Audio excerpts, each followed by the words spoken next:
הם נכנסים ואני אומרת להם, יש לי פה 2 ילדים. הדבר הראשון שאני אומרת להם, בעברית? לא, באנגלית. הם מסתכלים ואז אחד אומר לי באנגלית, אל תדאגי, אני מוסלמי, אנחנו לא נפגע בכם.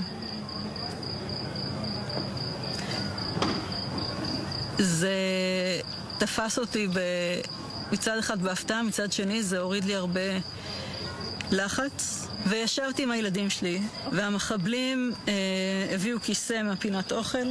היה מחבל חמוש כל הזמן איתנו בממ"ד, והשאר מסתובבים בבית. אחד מהם רואה על השיש בננות, אומר לי, אפשר לאכול אחת?